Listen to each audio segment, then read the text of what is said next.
এখন গৌরহরিকে দেখে নদিয়া রমণী যারা এতটা করে ঘোমটা দিয়ে রেখেছে যাতে কাউকে না দেখতে পায়, কেউ তাদেরকে যেন না দেখতে পায়, কিন্তু তখন গৌর বদন দিকে তারা একবার তাকিয়েছে। যেই গৌরের বদন দিকে তাকিয়েছে তখনই যে ঘোমটা দিয়েছিল সেই ঘোমটা কি হয়েছে দেখো, দেখো ঘোমটা যখনই খুলে পড়েছে। এখন ঘোমটা খুলে পড়ার পর তাদের সেই জ্ঞান নেই যে ঘোমটাটা আবার ভালো করে পড়তে হবে, কারণ গৌর রূপে নয়ন দিয়ে সে কথাটা তারা ভুলে গিয়েছে। আর সবাই যখন বলছে হরি বল হরি বল হরি বল, সবাই বলে হরি হরি, সবাই বলে হরি হরি, সবাই বলে হরি হরি, সবাই বলে হরি হরি। দেখে গোরার রূপ মাধুরী সবাই বলে হরি হরি, দেখে গোরার রূপ মাধুরী সবাই বলে হরি হরি, দেখে গোরার রূপ মাধুরী সবাই বলে হরি হরি, দেখে গোরার রূপ মাধুরী সবাই বলে হরি হরি, হরি বল হরি বল হরি বল। যখন সবাই হরিনাম করতে শুরু করেছে, হরিনাম গাইতে শুরু করেছে, মহাপ্রভুর সঙ্গে সাথী যারা ছিল সবাই হরিনাম গাচ্ছে, সবাই হরিনাম বলছে।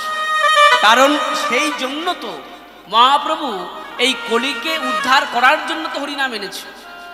কারণ মহাপ্রভু নিজেই বলেছে, ওই কলির জি তোমরা হরিনাম গাও, তোমরা সাধু সঙ্গ করো, গুরু সঙ্গ করো। সাধু সঙ্গ সর্বশাস্ত্রে কয় লবমাত্র সাধু সঙ্গ তার কৃষ্ণ প্রাপ্তি হয়। সাধু সঙ্গ কেউ যদি করে, গুরু সঙ্গ কেউ যদি করতে পারে, সাধু সঙ্গ করলে কি হবে বলে, সাধু সঙ্গ কেউ যদি করে সে চোর হোক, যদি চোর হয় ডাকাতও হয় একদিন সেও সাধু হয়ে যাবে। কেমন সুন্দর একটি দৃষ্টান্ত দিয়ে আপনাদেরকে বোঝাচ্ছি। দেখুন ভক্তমণি ভক্তিমতী মায়েরা, একদিন চোরও সাধু হয় সে যদি সাধু সঙ্গ করে,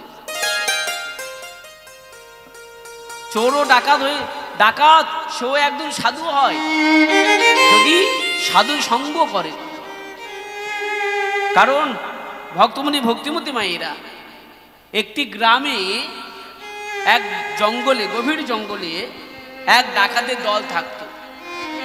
সেই ডাকাতের দল সদা সর্বদা তারা ডাকাতি করত এবং তাদের মধ্যে তারা 12 জন, দলের সদস্য সংখ্যা ছিল 12 জন। তারা 12 জনে মিলে প্রত্যেক দিন ডাকাতি করতে যেত, 12 জন মিলে। এখন কোনো কারণে একদিন একজন অসুস্থ হয়ে গেছে। এখন অসুস্থ হয়ে যাওয়ার পর এখন হয়েছে কি,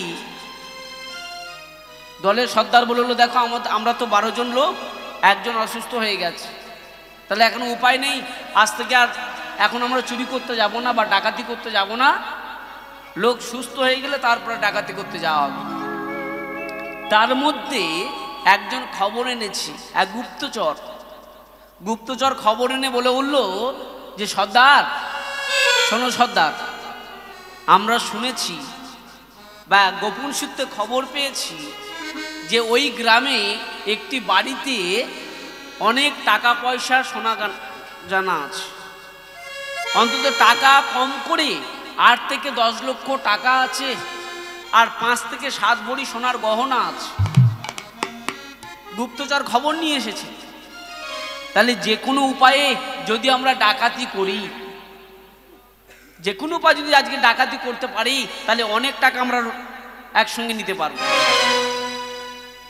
তা ভক্তমণি ভক্তিমতী মায়েরা যেই এই কথা বলেছে, এখন ডাকাতের সর্দার বলে বললো, দেখো আমাদের তো একজন অসুস্থ, আর আমরা 12 জন না হলে আমরা ডাকাতি করতে যাই না। তাদের মধ্যে একজন বলে উঠল, শোনো শোনো সর্দার, আমাদের এই জঙ্গলে জানো, আমাদের এই জঙ্গলে আমি একদিন দেখলাম একটা যুবক ছেলে গায়ে গেরুয়া বসন পরে, কপালে সুন্দর করে তিলক পরে, গলায় মালা দিয়ে, হাতে কি একটা নিয়ে বিড়বিড় বিড়বিড় করে কি গাইছে জানো, বিড়বিড় বিড়বিড় করে কি বলছে। তা আমাদের যখন একটা লোক কম পড়েছে, তাহলে এক কাজ করি, চলো তাকে আমরা ডেকে আনি, এনে যদি সে আমাদের সঙ্গে যেতে চায় তাহলে আমরা 12 জন হয়ে যাব, আর 12 জন না হলে তো আমরা ডাকাতি করতে যাই না। এখন ডাকাতের সর্দার বললো, না ঠিক কথা, তাহলে যাও, নিয়ে যাও, তোমরা সবাই গিয়ে ওই ব্যক্তিকে ধরে আনো। ওই যে সাধু বাবা ওখানে বসে আছে, ওকে ধরে নিয়ে আসো। এখন যেই এই কথা বলেছে, এমন সময় ডাকাতের দল তারা ছুটতে ছুটতে গিয়েছে। এখন গিয়ে দেখে ওই সাধু বাবা বসে বসে মালা জপছে, বদনে গান গাইছে, আর বলছে কি জানো, হরে কৃষ্ণ হরে কৃষ্ণ কৃষ্ণ কৃষ্ণ হরে হরে হরে রাম হরে রাম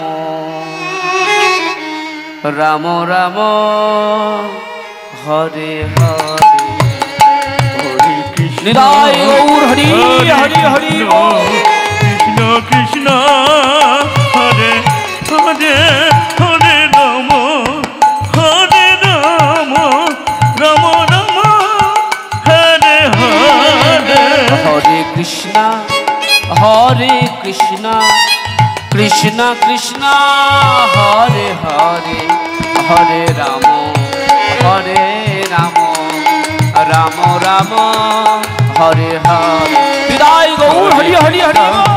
হরে কৃষ্ণ কৃষ্ণ কৃষ্ণ হরে হরে হরে রাম হরে রাম রাম রাম হরে হরে। হরে কৃষ্ণ হরে কৃষ্ণ কৃষ্ণ কৃষ্ণ হরে হরে হরে রাম হরে রাম রাম রাম হরে হরে। হরে কৃষ্ণ হরে কৃষ্ণ কৃষ্ণ কৃষ্ণ হরে হরে হরে রাম হরে রাম রাম রাম হরে হরে। হরে কৃষ্ণ হরে কৃষ্ণ কৃষ্ণ কৃষ্ণ হরে হরে হরে রাম হরে রাম রাম রাম হরে হরে। হরে কৃষ্ণ হরে কৃষ্ণ কৃষ্ণ কৃষ্ণ হরে হরে হরে রাম হরে রাম রাম রাম হরে হরে। এখন ওই সাধু বাবা মালান জপ করছে, হরিনাম গাইছে। এখন ডাকাতের দল এসেছে। আসার পর সাধু বাবা বলে উঠলো, হ্যাঁ গো কি ব্যাপার, তোমরা কারা এখানে এসেছো? ডাকাতের দল বলে উঠলো, সাধু বাবা আমরা কেন এসেছি জানো? বলে কেন? বলে আমাদের ডাকাতের সর্দার বলেছে তোমাকে যেতে হবে। বলে কোথায়? বলে আগে সর্দার কাছে যাও, তারপর তুমি বুঝতে পারবে। দাদু এমন সময় সাধু বাবা বলে উঠলো যে শোনো, আমি তো এমন কোনো অপরাধ করিনি, এমন তো অন্যায় করিনি যে তোমরা আমাকে ধরে নিয়ে যাবে। বলছি না, তুমি অন্যায় অপরাধ কিছু করোনি, তবুও তোমাকে ডেকেছে আমাদের সর্দার। ও ঠিক আছে, তাহলে চলো। এখন ওই সাধু বাবা চলেছে ডাকাতদের সঙ্গে। এখন যাওয়ার পর ডাকাতের সর্দার বলে উঠলো, সাধু বাবা তুমি যখন এসেছো, শোনো শোনো সাধু বাবা, আমাদের যে 12 জন লোক আছে, 12 জনের মধ্যে একজন অসুস্থ হয়ে গেছে, তাই লোক খুঁজে পেলাম না, তাই তোমাকে বলছি তুমি চলো আজকে আমাদের সঙ্গে একটু ডাকাতি করে আস। সাধু বাবা বলে উঠলো, বাবা রে, আমি সংসার ধর্ম টাকা পয়সা বিষয় সম্পত্তি সব ছেড়ে আমি বনে বসে বসে হরিনাম গাইছি, আর তোরা আমাকে নিয়ে যাবি ডাকাতি করার জন্য? এখন ডাকাতে দল বললো, শোনো সাধু বাবা, বেশি কথা চলবে না, বেশি কথা বললে খবর খারাপ হয়ে যাবে। বলে কেন?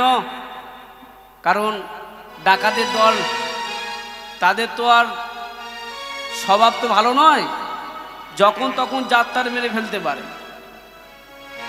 এখন ডাকাতের দল বলে উঠলো, শোনো যেটা বলছি ভালো ভালো করো আমাদের সঙ্গে, আর যদি ভালো ভালো না করো তাহলে আমাদের যদি খারাপ রূপটা একবার দেখো তাহলে কিন্তু সহ্য করতে পারবে। এখন তখনই ওই সাধু বাবা বসে বসে ভগবানের নাম মনে মনে জপ করছে। ভগবান বলে উঠলো, সাধু বাবা চিন্তা করো না, তুমি ডাকাত দলের সঙ্গে যাও ডাকাতি করতে, তোমার কোনো অসুবিধা নেই। এখন দেখতে দেখতে ওই সাধু বাবা ডাকাত দলের সঙ্গে করে নিয়ে বলে, ঠিক আছে তোমাদের কথা মতো আমি ডাকাতি করবো একদিন, আমার কোনো অসুবিধা নেই, চলো তোমরা আমাকে নিয়ে যাবে বলছো তো, চলো। এখন নিয়ে গিয়েছে ডাকাতি করতে যাওয়ার জন্য। ডাকাতের সর্দার বলে উঠল, সাধু বাবা তোমার কাজ হলো যখন আমরা ঘরের মধ্যে প্রবেশ করব তার আগে ঘরের চাবি তালাটা তুমি একদম ভেঙে, তালাটা ভালো করে ভেঙে দেবে, যাতে আমরা ভালোভাবে সুস্থভাবে ঘরের মধ্যে প্রবেশ করতে পারি। তোমার কাজ হলো তালা ভাঙা। সাধু বাবা বলে হলো, বাবা এই কাজ তো আমি কোনোদিন করিনি, বলে একবার চেষ্টা করে দেখো পারো কি না।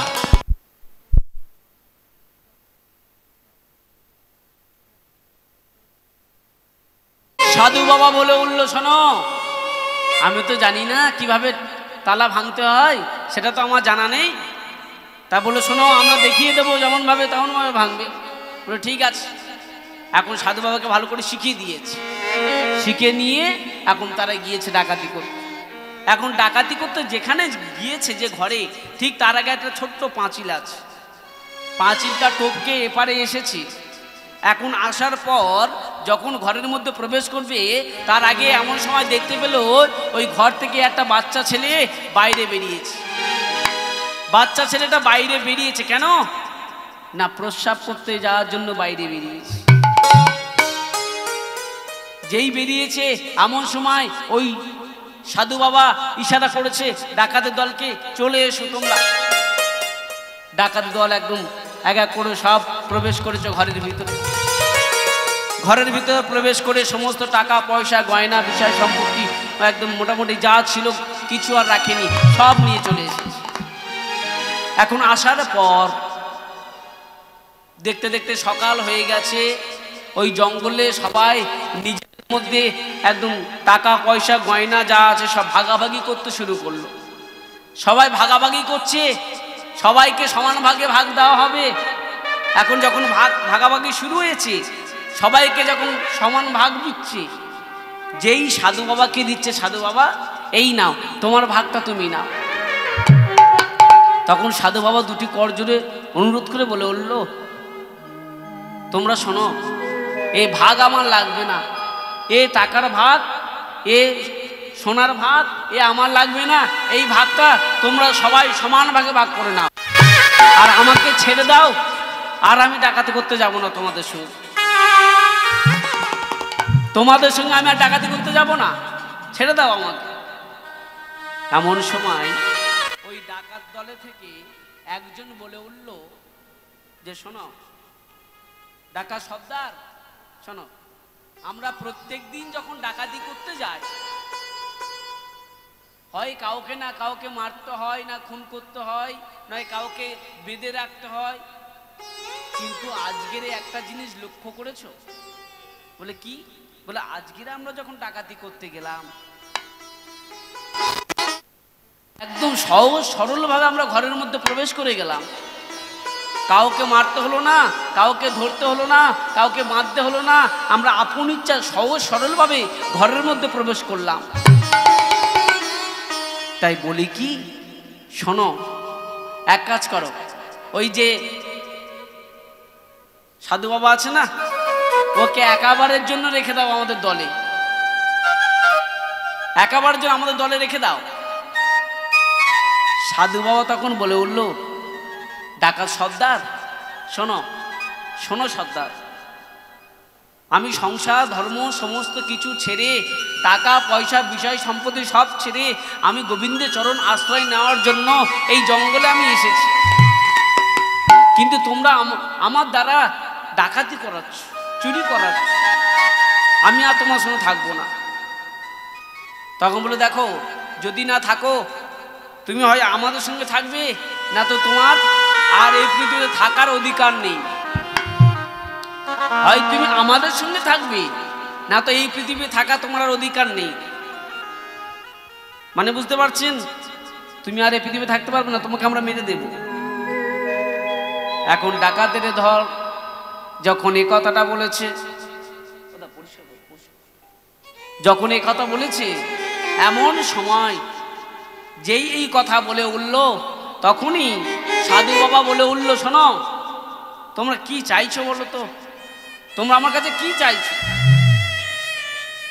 যেই এই কথা বলেছে এমন সময় ডাকাত সর্দার বলে উঠল, শোনো আমরা চাই সাধু বাবা আজ থেকে তুমি প্রত্যেক দিন আমাদের সঙ্গে ডাকাতি করতে যাবে, না তো কিন্তু তোমাকে প্রাণে মেরে দেবো। সাধু বাবা বলে উঠল, বাবা রে খুব সমস্যার মধ্যে পড়েছি, আগর হা কৃষ্ণ বলে কাঁদছে, গুরুদেবকে স্মরণ করছে। এমন সময় গুরুদেব বলে উঠল, খোকারে ওরা যা বলছে তাই মেনে নে, আগে জীবন বাঁচা তারপরে কথা। তখন বলে হলো, ঠিক আছে শোনো শোনো সর্দার, তোমাদের কথা আমি রাজি আছি, কিন্তু আমার একটা শর্ত আছে। বলে কিসের শর্ত? বলে আমার শর্ত হলো 30 দিনে 1 মাস হয়, তাই তো? বলে হ্যাঁ। বলে 30 দিনের মধ্যে 29 দিন তোমরা যা বলবে আমি তাই শুনবো, 29 দিন তোমরা যা বলবে আমি তাই শুনবো। 29 দিন পর 30 দিনের মাথায় ওই একটা দিন আমি যা বলবো তোমাদের সবাইকে তাই শুনতে হবে। বলে ঠিক আছে, এটা কোনো ব্যাপার হলো? 29 দিন আমরা যা বলবো তুমি তাই শুনবে, আর একদিন আমরা সবাই তোমার কথা শুনে চলবো, তাই তো? বলে হ্যাঁ। বলে ঠিক আছে তাই হোক। এই বলে এখন ভক্তমণি ভক্তিমতী মায়েরা প্রত্যেক দিন ডাকাতি দল যখন ডাকাতি করতে যায় সাধু বাবাকে সঙ্গে করে নিয়ে যায়। এইভাবে 1 দিন 2 দিন 3 দিন 4 দিন কাটতে কাটতে 29 দিন হয়ে গেছে। 29 দিন পর 30 দিনের মাথায়, তাহলে কার দিন? না 30 দিনের মাথায় হলো ওই সাধু বাবার দিন। সাধু বাবা যা বলবে সেটাই মানতে হবে। এখন 30 দিনের মাথায় সাধু বাবা বলে উঠল, শোনো আজকের দিনটা আমার, আজকে তোমাদের নয়। বলে হ্যাঁ। বলে আজকের দিনে আমি যা বলবো তোমরা আমার কথা শুনে চলবে। বলে হ্যাঁ হ্যাঁ সাধু বাবা, আজকের তুমি যা বলবে আমরা আজকের দিনটা তোমার কথা মেনে চলবো, যা বলবে। বলে ঠিক আছে। এই বলে সাধু বাবা দূরে একটা দোকান থেকে ব্লেড কিনে এনেছে। কেন? ব্লেড কিনে এনে তাদের মাথা নেড়া করে দিয়েছে, মস্ত মুন্ডন করে দিয়েছে, গলায় তুলসী কাঠে মালা দিয়েছে, তিলক পরিয়ে দিয়েছে। আর সাধু বাবা বলে বলল, শোনো আজকের আমি যা বলবো তোমরা তাই শুনবে। বলে হ্যাঁ সাধু বাবা তুমি যা বলবে আমরা তাই করব। সাধু বাবা যেমন গাইছে, সাধু বাবার সঙ্গে ডাকাতের দল যারা ছিল তারাও সবাই গাইছে। সাধু বাবা বলে উঠল, শোনো শোনো ডাকাতের দল, আজকের আমি যা গাইবো আমার সঙ্গে তাই গাইবে। বলে হ্যাঁ আজকের তুমি যা গাইবে তোমার সঙ্গে তাই গাইবো। এখন সাধু বাবা গাইতে শুরু করলো। বলে আমার সঙ্গে বলো, বলো জপে যাও নামের মালা, জপে যাও নামের মালা সর্বদাই অন্তরে, জপে যাও নামের মালা সর্বদাই অন্তরে। হরে কৃষ্ণ নিতাই গৌর হরি হরি হরি কৃষ্ণ হরে হরে হরে রাম হরে রাম রাম রাম হরে হরে। জপে যাও নামের মালা, জপে যাও নামের মালা, জপে যাও নামের মালা সর্বদা অন্তরে। হরে নিতাই গৌর হরি হরে কৃষ্ণ কৃষ্ণ কৃষ্ণ হরে হরে হরে রাম হরে রাম রাম রাম হরে হরে। জপে যাও নামের মালা, জপে যাও নামের মালা সর্বদাই অন্তরে। বলো হরে কৃষ্ণ কৃষ্ণ কৃষ্ণ কৃষ্ণ হরে হরে হরে রাম রাম রাম হরে হরে।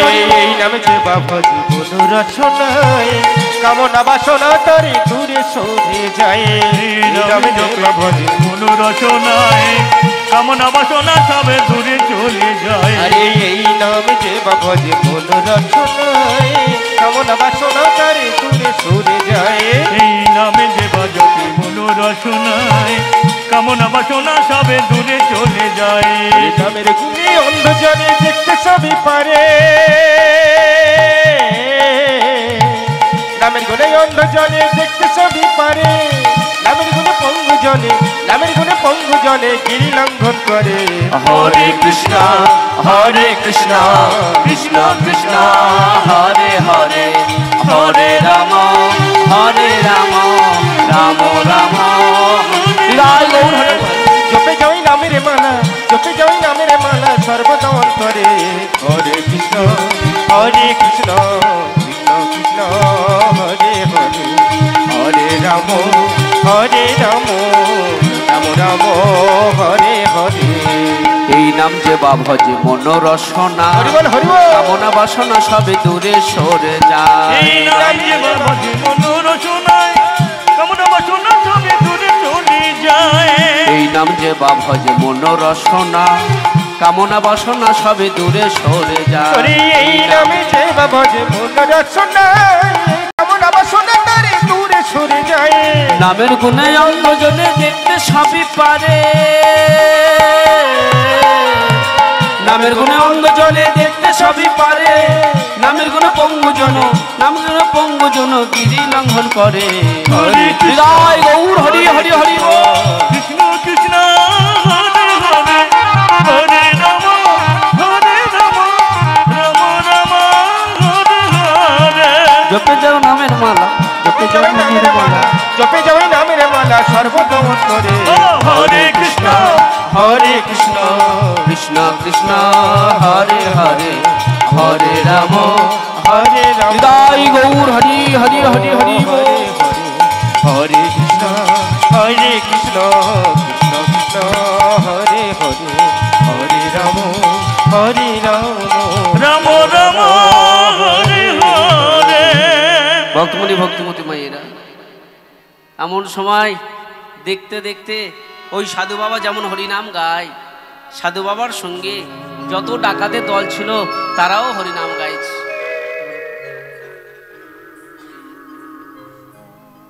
জয় রাধেশ্যাম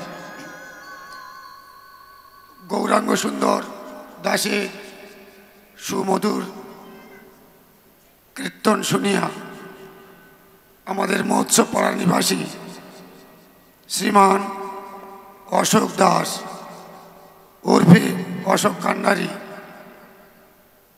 তিনি গৌরাঙ্গ দাসকে 50টি টাকা উপহার করেছেন সেই সঙ্গে তার এই ক্ষুদ্র সম্প্রদায়ের প্রত্যেকের 20 টাকা করে উপহার করেছেন সেই সাথে সাথে আমাদের দাসপাড়ার কমিটির পক্ষ থেকে গৌরাঙ্গ সুন্দর দাসকে 100টি টাকা এবং তার ক্ষুদ্র সম্প্রদায়কে প্রত্যেকের 20 টাকা করে উপহার করেছেন জয় জয় নিতাই গৌর প্রেমানন্দে একবার হরি হরি বল হরি বল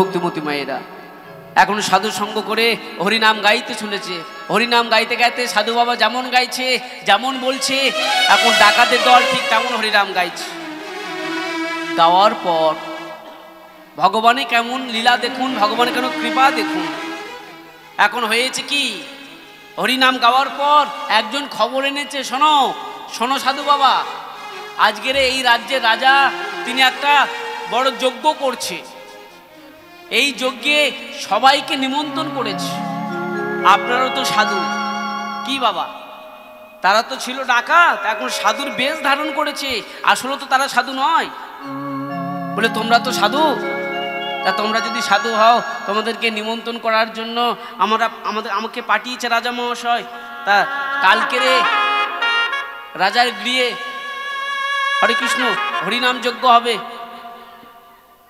কিন্তু এমন সময় সাধু বাবা বলল দেখো কালকের হলে তো এরা যেতে পারবে না যদি যজ্ঞটা আজকের হতো তাহলে যেতে পারত বলে দেখো কালকের হবে শেষ আর আজকের সবে শুরু হয়েছে বোঝা আছে তাহলে ঠিক আছে তাহলে কোনো অসুবিধা নেই তাহলে আজকেরই যাওয়া যাবে বলে হ্যাঁ চলো আমার সঙ্গে তোমরা বলে এখন গিয়েছে রাজার রাজগৃহে সেখানে হরিনাম যজ্ঞ শুরু হয়েছে সবাই হরিনাম গাইছে, সবার সঙ্গে সাধু বাবা হরিনাম গাইছে। এখন হরিনাম গাইতে গাইতে এমন সময় হয়েছে কি, হরিনাম যজ্ঞ শেষ হয়ে যাওয়ার পর সমস্ত সাধুদের সেবার ব্যবস্থা করেছে, সবাই সেবা নিয়েছে। সেবা নেওয়ার পর এখন ওই রাজ্যের রাজা তিনি যত সাধু বৈষ্ণব যারা এসেছিল সবাইকে, যত সাধু বৈষ্ণব যারা এসেছিল তিনি সবাইকে কি করেছে, একটা করে সোনার থালা, একটা করে সোনার বাটি আর একটা করে সোনার চামচ দিয়েছে। যত যত সাধু এসেছিল সবাইকে। এখন যারা ডাকাতের দল তারা তো সাধুর বেশে গিয়েছে, আসলে তারা তো সাধু নয়, শুধু সাধু বাবার সঙ্গে পড়ে তারা একদিনের জন্য সাধু হয়েছে। এখন যখনই বাবা ওই সমস্ত সোনাদানা পেয়েছে, সোনার থালা, সোনার চামচ, সোনার বাটি পাওয়ার পর তারা তাদের আনন্দ আর ধরে না। তারা ছুটে গিয়ে ওই সাধু বাবার চরণ ধরে বলে উঠল, সাধু বাবা, আমরা সারা বছর ডাকাতি করে, সারা বছর ডাকাতি করে আমরা যে টাকা, যে অর্থ আমরা উপার্জন করি না, যে অর্থ আমরা উপার্জন করেছি তার থেকে আজকের একদিন সাধু সঙ্গ করে তার থেকে বেশি অর্থ আমি উপার্জন করেছি। ভাবুন তো, একটা সোনার থালার দাম কত, একটা সোনার গ্লাসের বা বাটির দাম কত, চামচের দাম কত। বলে সারা বছর আমরা ডাকাতি করে যে টাকা অর্থ না করেছি, একদিন সাধু সঙ্গ করে সেই টাকা অর্থ আমরা উপার্জন করেছি। তাই সাধু বাবা, তোমার চরণে আমরা শরণ নিলাম, কাল থেকে আমরা কেউ আর ডাকাতি করব না। কাল থেকে সবাই আমরা হরিনামে মেতে যাব, সবাই আমরা হরিনাম গাইব, সবাই আমরা হরিনাম বলবো। তাই সবাই উচ্চস্বরে বলো, ধরো লও ধরো লও ধরো লও লও রে কৃষ্ণের প্রেম নিতাই ডাকে ধরো লও ধরো লও রে কৃষ্ণের প্রেম নিতাই ডাকে ধরো লও ধরো লও ধরো লও লও রে কৃষ্ণের প্রেম নিতাই ডাকে ধরো লও ধরো লও ধরো লও রে কৃষ্ণের প্রেম নিতাই ডাকে ধরো লও ধরো লও ধরো লও লও রে কৃষ্ণের প্রেম নিতাই ডাকে ধরো লও ধরো লও ধরো লও রে কৃষ্ণের প্রেম নিতাই ডাকে নিতাই ডাকে আই আমাদের গৌর ডাকে নিতাই ডাকে আই আমাদের গৌর ডাকে নিতাই ডাকে আই আমাদের গৌর ডাকে নিতাই ডাকে আই আমাদের গৌর ডাকে ওই নিতাই ডাকে আই আমাদের গৌর ডাকে নিতাই ডাকে আই আমাদের গৌর ডাকে ধরো লও ধরো লও ধরো লও লও রে কৃষ্ণের প্রেম নিতাই ডাকে ধরো লও ধরো লও ধরো লও রে কৃষ্ণের প্রেম নিতাই ডাকে ধরো লও ধরো লও ধরো লও লও রে কৃষ্ণের প্রেম নিতাই ডাকে ধরো লও ধরো লও ধরো লও রে কৃষ্ণের প্রেম নিতাই ডাকে শান্তিপুরে ডুবো ডুবো নদে ভেসে যায়, শান্তিপুরে ডুবো ডুবো নদী ভেসে যায়, ওই শান্তিপুর ডুবো ডুবো নদে ভেসে যায়, শান্তিপুরে ডুবো ডুবো নদী ভেসে যায়, ওই দুকুল ভেঙে ঢেউ লেগেছে গোরা চাঁদের গায়ে, দুকুল ভেঙে ঢেউ লেগেছে গোরা চাঁদের ওই পায়ে, দুকুল ভেঙে ঢেউ লেগেছে গোরা চাঁদের আরে গায়ে, দুকুল ভেঙে ঢেউ লেগেছে গোরা চাঁদের তোমরা পায়ে, ধরো লও ধরো লও ধরো লও লও রে কৃষ্ণের প্রেম নিতাই ডাকে ধরো লও ধরো লও ধরো লও রে কৃষ্ণের প্রেম নিতাই ডাকে ধরো লও ধরো লও ধরো লও লও রে কৃষ্ণের প্রেম নিতাই ডাকে ধরো লও ধরো লও ধরো লও রে কৃষ্ণের প্রেম নিতাই ডাকে নিতাই ডাকে আই আমাদের গৌর ডাকে আমাদের গৌর ডাকে নিতাই ডাকে আই আমাদের গৌর ডাকে আরে নিতাই ডাকে আমাদের গৌর ডাকে ওই শান্তিপুরে ডুবো ডুবো নদে ভেসে আরে যায়, শান্তিপুরে ডুবো ডুবো নদী ভেসে যায়, ধরো লও ধরো লও ধরো লও লও রে কৃষ্ণের প্রেম নিতাই ডাকে ধরো লও ধরো লও ধরো লও রে কৃষ্ণের প্রেম নিতাই ডাকে লও রে কৃষ্ণের প্রেম নিতাই ডাকে শোনো, নিত্যানন্দ এসেছে, তিনি নিয়ে যাবে গৌরের কাছে, আর গৌর নিয়ে যাবে ব্রজধামে। তাই গৌরের কৃপা পেতে গেলে, গৌরের চরণ পেতে গেলে, গৌরকে অনুভব করতে গেলে আগে নিতাইয়ের চরণ ধরতে হবে। নিতাই চরণ ছাড়া গৌর চরণ পাওয়া যাবে না। তাই ভক্তমণি ভক্তিমতী মায়েরা আজকের গৌর হরি ভক্তগণকে সঙ্গে নিয়ে হরিনাম গাইছে। আর গৌরকে দেখেছে নদিয়া নাগরীরা, গৌরহরি ভক্তগণকে সঙ্গে নিয়ে হরিনাম গাইছে, সবাই গাইছে।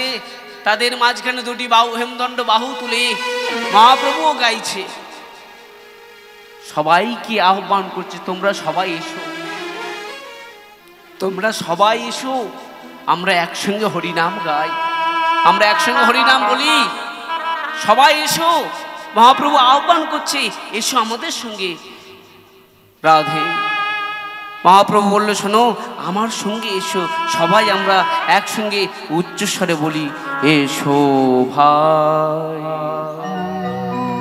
নাম গায় মধুর নাম কৃষ্ণ নাম। এসো হৃদয় গৌর হরি হরি হরি বল। নাম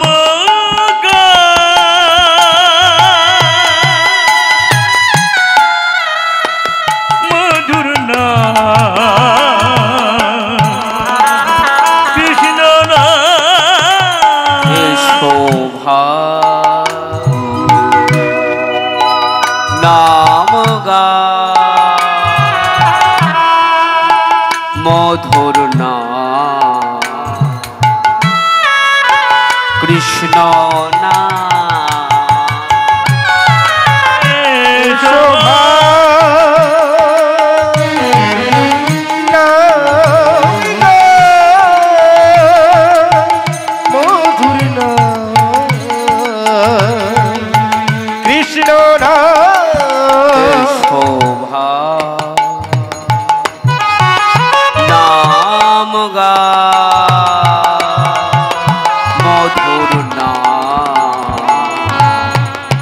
কৃষ্ণ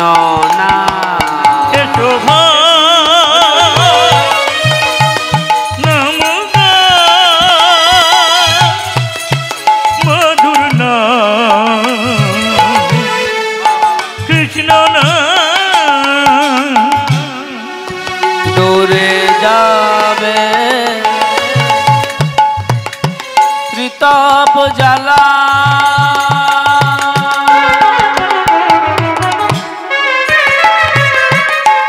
পর পর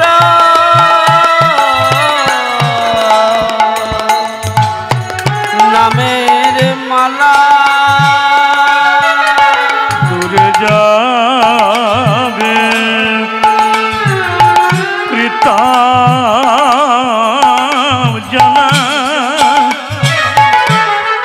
পদ পদ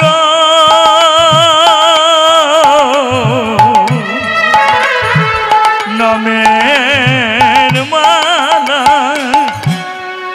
দূরে যাবে ত্রিতাপ জ্বালা, পর পর নামে, দূরে যাবে ত্রিতাপ জ্বালা, পর পর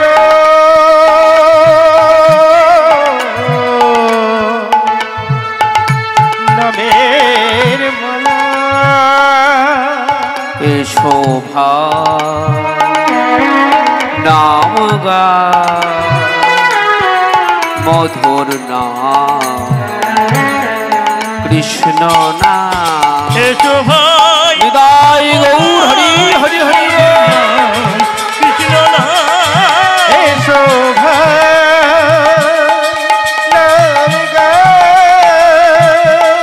কৃষ্ণ নাম, মধুর নাম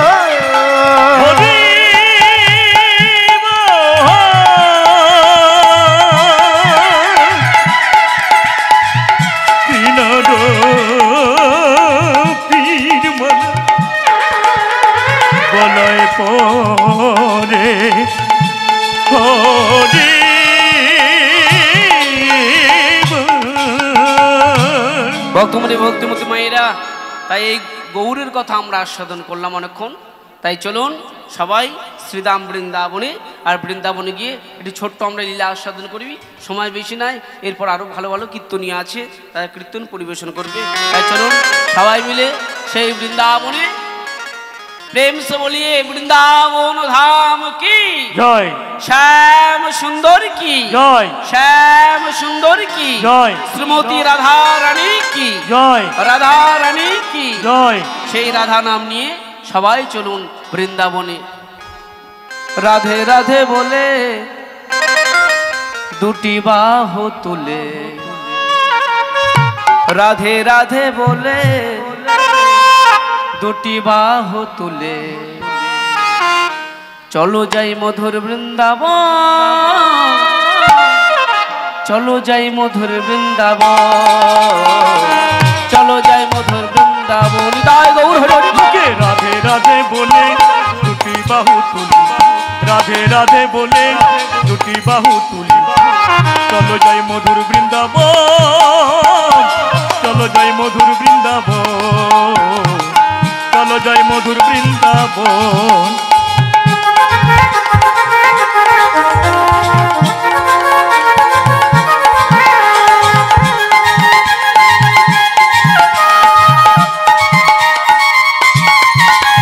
রাধে রাধে বলে দুটি বাহু তুলে, রাধে রাধে বলে দুটি বাহু তুলে, চলো যাই মধুর বৃন্দাবন, চলো যাই মধুর বৃন্দাবন, চলো যাই মধুর বৃন্দাবন।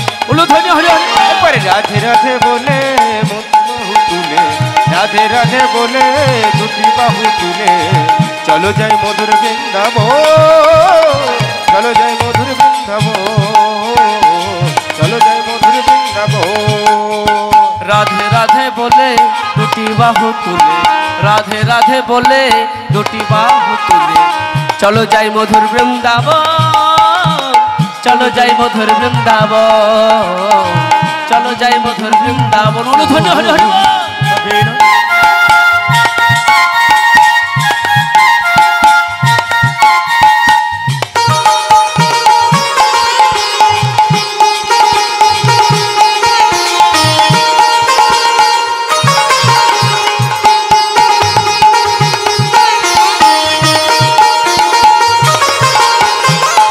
কুণ্ড রাধা কুণ্ড গিরি গোবর্ধন, রাখাল রাজা গোপাল আমার খেলে সারাক্ষণ। শ্যাম কুণ্ড রাধা কুণ্ড গিরি গোবর্ধন, রাখাল রাজা গোপাল আমার খেলে অনুক্ষণ। শ্যাম কুণ্ড রাধা গিরি গোবর্ধন, রাখাল রাজা গোপাল আমার খেলে সারাক্ষণ। শ্যাম কুণ্ড রাধা কুণ্ড গিরি গোবর্ধন, রাখাল রাজা গোপাল আমার খেলে অনুক্ষণ। রাধে রাধে বলে দুটি বাহু তুলে, রাধে রাধে বলে দুটি বাহু তুলে, চলো যাই মধুর বৃন্দাবন, চলো যাই মধুর বৃন্দাবন, চলো যাই মধুর বৃন্দাবন। উলুধ্বনি হরি হরি। রাধে বলে দুটি বাহু তুলে, রাধে রাধে বলে দুটি বাহু তুলে, চলো যাই মধুর বৃন্দাবন, চলো যাই মধুর বৃন্দাবন, চলো যাই মধুর বৃন্দাবন। মুখে উলুধ্বনি উলুধ্বনি হরি হরি।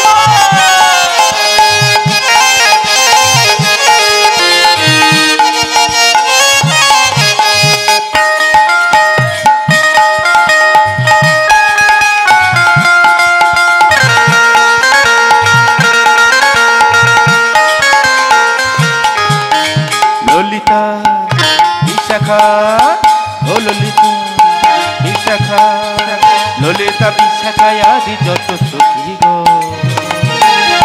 মধুর মধুর বংশী বাজে সেটাই বৃন্দাবন। ললিতা বিশাখা আদি যত সখী গো, মধুর মধুর বংশী বাজে সেই তো বৃন্দাবন। ললিতা বিশাখা আদি যত সখী গো, মধুর মধুর বংশী বাজে সেটাই বৃন্দাবন। ললিতা বিশাখা আদি যত সখী গো, মধুর মধুর বংশী বাজে সেই তো বৃন্দাবন। যমুনারি ধারে ধারে তমালের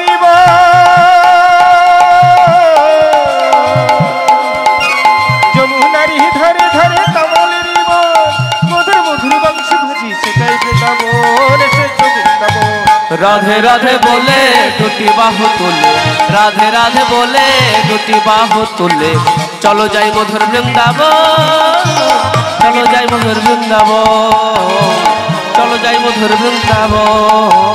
রাধে রাধে বলে দুটি বাহু তুলে, রাধে রাধে বলে দুটি বাহু তুলে, চলো যাই মধুর বৃন্দাবন। বিদায় গৌর হরি হরি হরি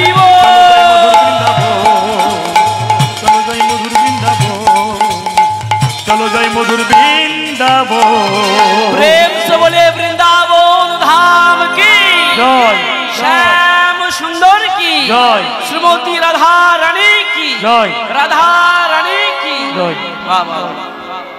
এলাম সেই বৃন্দাবনে। বৃন্দাবন কাকে বলে?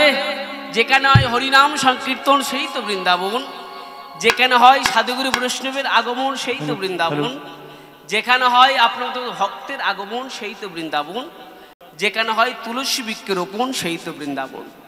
আজকের এই বৃন্দাবনে এসে ভক্তমতী ভক্তিমতী মায়েরা আমরা যার কথা আস্বাদন করব, যে 5 বছরের ছোট্ট ছেলে ভগবানকে পাওয়ার জন্য বেশি দূরে তার বাড়ি নয়, তার বাড়ি হলো বর্ধমান জেলায় কাটোয়ায় কাঞ্চননগর।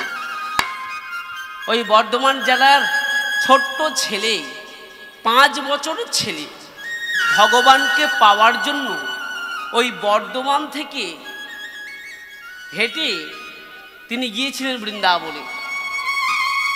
ছোট্ট 5 বছরের ছেলে। মায়েরা, আপনাদের বাড়িতে প্রায় 5-6 বছরের ছেলে মেয়ে আছে। তা একবার ভেবে দেখুন যে 5 বছরের ছেলে তার কতটুকু জ্ঞান, কতটুকু বুদ্ধি। যে 5 বছরের ছেলে ভগবানকে পাওয়ার জন্য ওই বর্ধমান থেকে পায়ে হেঁটে গিয়েছিল বৃন্দাবনে। যার কথা আমরা আস্বাদন করব তার নাম হলো ভক্ত বিহারী লাল। এমন ভক্ত ছিল যে ভগবানকে পাওয়ার জন্য ওই 5 বছর বয়সে ছুটেছিল বৃন্দাবনে।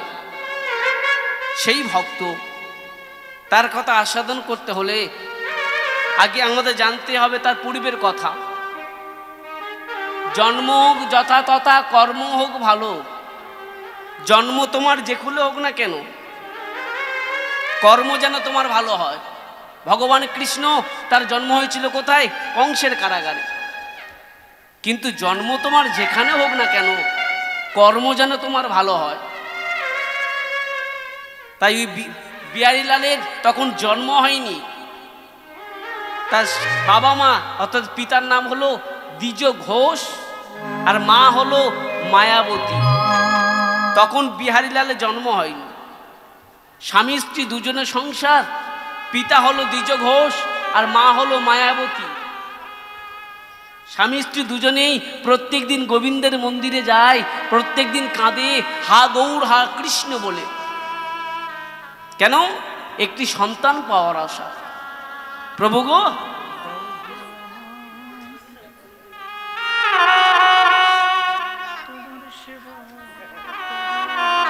প্রভু গো, তুমি এই কৃপা করে যেন হা গৌর হা কৃষ্ণ বলে আমি কাঁদতে পারি। কৃপা করো যেন একটা সন্তান আসে, যে সন্তান আমাদের জন্য নয়, অন্তত তোমাদের জন্য, তোমার সেবার জন্য যে সন্তান তুমি একটা আমাকে দাও। প্রত্যেক দিনের ন্যায় আজও ওই মা মায়াবতী গোবিন্দের মন্দিরে বসে বসে কাঁদে একটি সন্তান পাওয়ার জন্য। কেঁদে কেঁদে বলো, প্রভু গো, তুমি এসেছো, দাও হে প্রভু। আহা, তুমি এসেছো এই ভব সংসারে, সুখ দুঃখ সব মিলিয়ে তো জীবন। কিন্তু প্রভু, আমি যে সন্তানটা চাই ওটা আমার নিজের জন্য চাই না। কেন? আমরা স্বামী স্ত্রী যেদিন মারা যাব, বলো ওই সন্তানের সেবা পূজার দায়িত্ব আমি কার হাতে তুলে দিয়ে যাব? তাই মা মায়াবতী আমার গোবিন্দের মন্দিরে বসে বসে কাঁদে আর বলে, প্রভু গো, একটি সন্তান দাও গো প্রভু, তোমার সেবার তরে একটি সন্তান দাও হে প্রভু তোমার সেবার তরে। একটি সন্তান দাও হে প্রভু তোমার সেবার তরে। একটি সন্তান দাও গো প্রভু তোমার সেবার তরে। অন্য কিছু চাই না প্রভু তোমারই চরণে। আমি অন্য কিছু চাই না প্রভু তোমারই চরণে।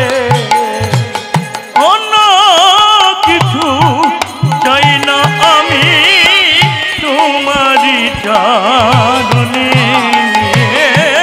অন্য কিছু চাই না প্রভু তোমারই চরণে। আমার একটি সন্তান দাও হে প্রভু তোমার সেবার তরে। আমায় একটি সন্তান দাও গো প্রভু তোমার সেবার তরে। মা মায়াবতী আমার গোবিন্দের মন্দিরে বসে বসে কাঁদে, প্রভু গো কৃপা করে আমার একটি সন্তান তুমি দাও। আপনি ইচ্ছা জীব কোটি বাঞ্ছা করে, কৃষ্ণ ইচ্ছা না হলে জীবের বাঞ্ছা নাই পড়ে। এই জগতে আমরা প্রত্যেকেই কামনা বাসনা করি একটি সন্তান পাওয়ার আশায়, কিন্তু ভগবান যদি কৃপা না করে মা, তাহলে কিন্তু যতই তুমি চেষ্টা করো, ভগবান যদি কৃপা না করে তাহলে সন্তান সন্ততি হওয়ার যাবে না। তিনি যদি কৃপা না করে হবে না। তাই গোবিন্দের মন্দিরে গিয়ে বসে বসে কাঁদে। কাঁদতে কাঁদতে একদিন ভগবান চিন্তা করলো, না মা মায়াবতী যখন কাঁদছে, কৃপা করে তার গর্ভে একটা সন্তান দিতেই হবে। তাই একদিন মা মায়াবতী আমার গভীর রজনীতে মা আমার ঘুমিয়ে আছে। ঘুমিয়ে ঘুমিয়ে এমন সময় স্বপ্ন দেখছে। কি স্বপ্ন দেখছে? এমন সময় ঘুমিয়ে ঘুমিয়ে স্বপ্ন দেখছে স্বয়ং ভগবান শ্রীকৃষ্ণ দৈববাণী করেছে, মায়া মায়া মায়া, প্রভু প্রভু তুমি এসেছো। মায়া শোনো, মায়া তুমি আমার কাছে কাঁদো, বলো বলো তুমি আমার কাছে কি চাও। মা মায়াবতী কেঁদে কেঁদে বলে, প্রভু গো দিতে যদি হয় আমার একটা কৃষ্ণ ভক্ত সন্তান তুমি দাও। ও এই জন্য তুমি কাঁদো? তবে শোনো, দেব, দিতে পারি, কিছু শর্ত আছে। বলে কি? বলে দেখো তোমার কপালে যা লেখা আছে সেটা হবে, এর বেশি হবে না, এর কম হবে না। নিয়তি তোমার কপালে যেটা লিখেছে সেটাই হবে। এখন মা মায়াবতী বলে, হলো প্রভু নিয়তি আমার কপালে কি লিখেছে সেটা তো আমি জানি না, সেটা তুমি ভালো করে জানো, তা তুমি বলো। তখনই কৃষ্ণ বলে উঠল, মা মায়া শোনো, মা শোনো, তোমার কপালে লেখা আছে তোমার দুটি মূল্যবান সম্পদের মধ্যে যে কোনো একটি তোমার বেছে নিতে হবে। তুমি যদি সন্তান চাও তোমাকে সন্তান দেব, তবে শোনো সন্তান পেলে তুমি স্বামীর মুখ দেখতে পাবে না। আর যদি স্বামীকে চাও স্বামীকে দেব, তাহলে আজীবন তুমি কোনোদিন সন্তানের মুখ দেখতে পাবে না, তুমি কোনোদিন মা ডাক শুনতে পাবে না। বলো এই দুটি মূল্যবান সম্পদের মধ্যে তোমার কোনটি প্রয়োজন? যে কোনো একটা তোমাকে বেছে নিতে হবে। মা মায়াবতী কাঁদতে কাঁদতে বলে উঠল, হে প্রভু কৃপা করে আমার একটি সন্তান দাও। আমার স্বামী আজ আছে কাল নাও থাকতে পারে, কিন্তু যে সন্তানকে তুমি দেবে আমরা স্বামী স্ত্রী মারা যাওয়ার পর সেই সন্তানের হাতে সমস্ত সেবা পূজার দায়িত্ব তার কাছে তুলে দিয়ে আমরা চলে যাব। কৃপা করে একটি সন্তান তুমি দাও। শোনো মায়া, দেব, তাহলে এটাই শর্ত, সন্তান তোমার দেব, কিন্তু যেদিন তোমার স্বামী দ্বিজ ঘোষ জানতে পারবে যে তুমি গর্ভবতী হয়েছো, যেদিন জানতে পারবে তুমি গর্ভবতী হয়েছ, সেই দিন কিন্তু তোমার স্বামীর মৃত্যু হয়ে যাবে। কথাটা মনে রেখো, যেদিন তোমার স্বামী জানতে পারবে তুমি গর্ভবতী হয়েছ, সেদিন তোমার স্বামীর মৃত্যু হবে। এই কথা যেই বলেছে, এমন সময় মা মায়াবতীর ঘুম ভেঙে গেছে। ঘুমের ঘরে স্বপ্ন তো দেখছে, ঘুমের মধ্যে স্বপ্ন দেখছে, ভগবান স্বপ্ন দেখাচ্ছে। যেই ঘুম ভেঙে গেছে, মা মায়াবতী আমার অঝরে কাঁদতে শুরু করলো, প্রভু গো দয়াময়, এই জগতে তুমি পারো সবাইকে হাসাতে, তুমি পারো সবাইকে কাঁদাতে, তুমি ছাড়া এই জগতে আর কেউ নাই। দয়াল, তুমি হাসাও বলে হাসি দয়া, তুমি কাঁদাও বলে কাঁদি।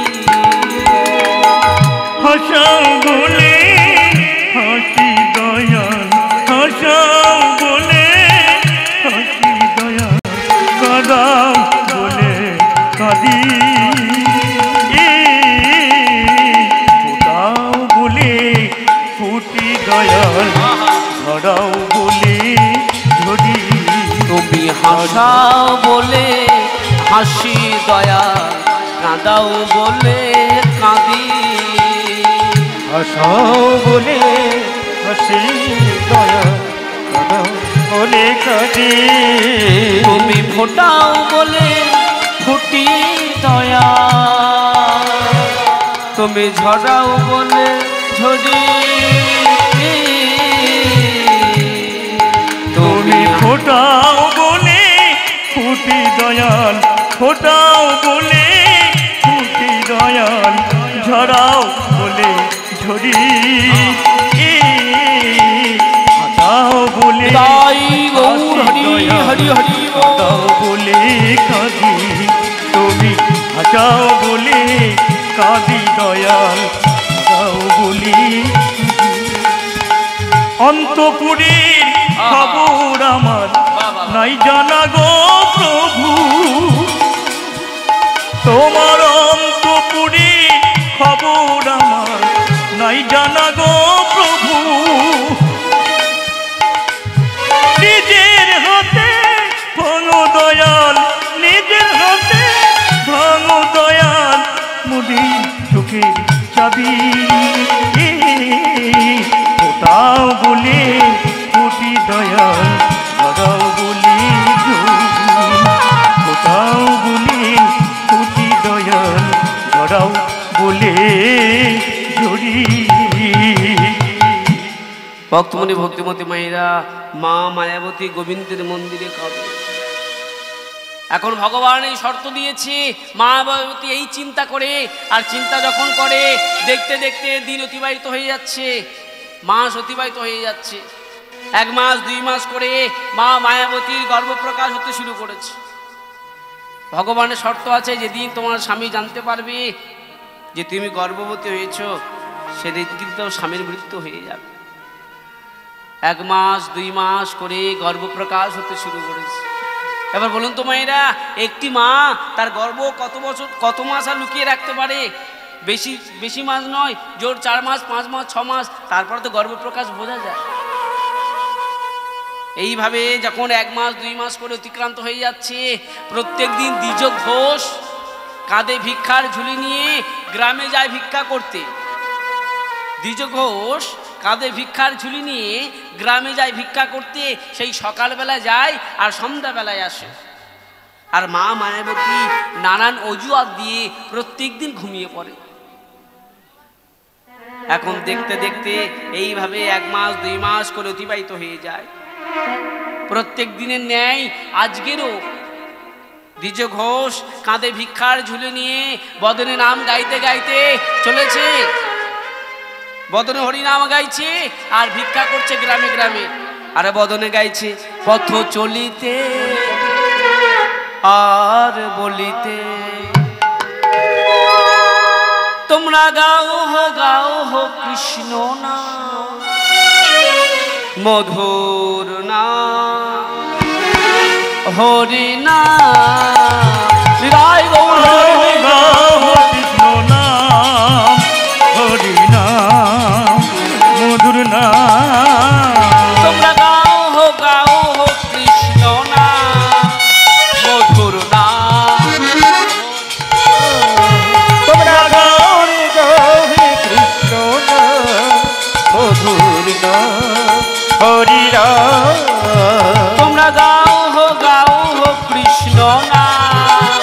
মধুর নাম হরে নাম। তোমরা গাও গাও কৃষ্ণ নাম হরি নাম মধুর নাম। পথ চলিতে আর বলিতে, চলিতে আর বলিতে, পথ চলিতে আর বলিতে, পথ চলিতে বলিতে।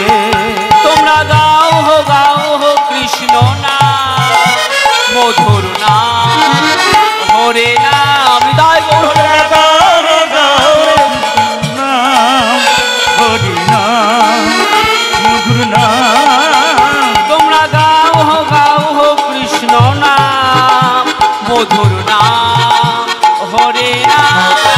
তোমরা গৌরী গৌরী কৃষ্ণ নাম মধুর নাম হরি নাম। পথ চলিতে আর বলিতে, চলিতে আর বলিতে, পথ চলিতে আর বলিতে। প্রভু নিঃশ্বাসে দিল বিশ্বাসে, প্রভু বিপদে প্রভু সংকটে, প্রভু নিঃশ্বাসে তেরো বিশ্বাসে, প্রভু বিপদে প্রভু সংকটে।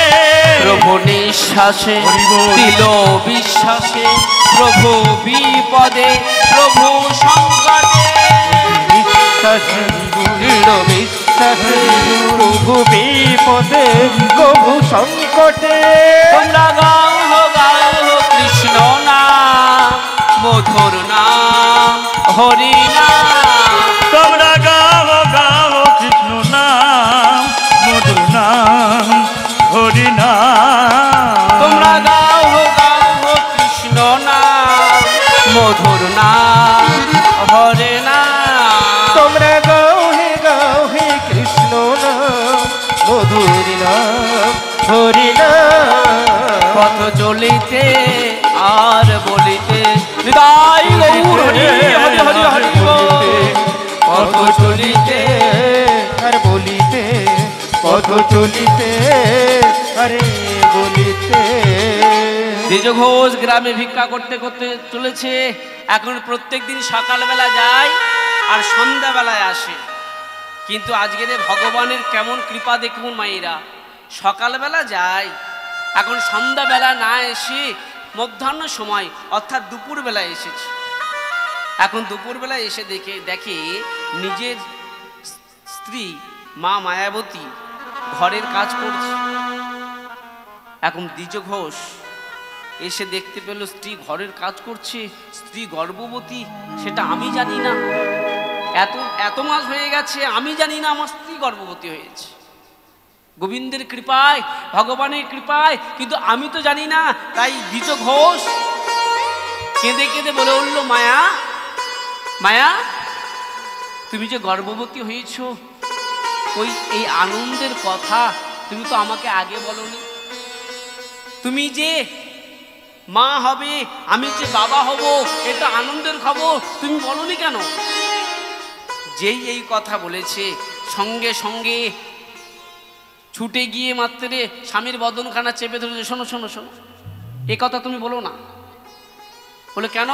বলে তুমি বলো না। কারণ তো জানে, স্বামী জেনে গেছে মানে স্বামীর বিপদ সামনে এসে গেছে।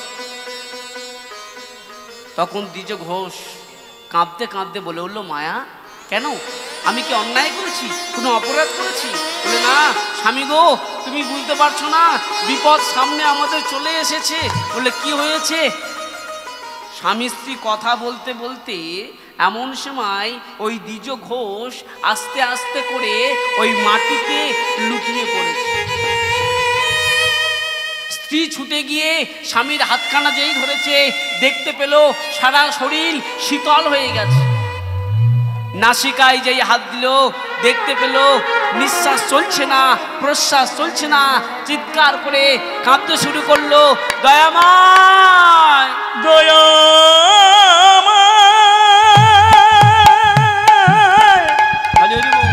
একে তোমার লীলা, ও গো দয়া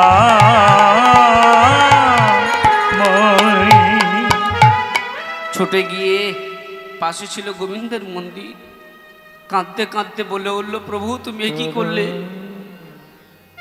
আমার সুখের সংসারটা তুমি ভেঙে দিলে প্রভু। কেঁদে কেঁদে মা মায়াবতী কাঁদতে কাঁদতে বলে উঠল, দয়াময়, আমার স্বামীর ঘর স্বপ্ন দিয়ে ঘেরা, সেজে ভাঙলো সুখে ঘর। আমার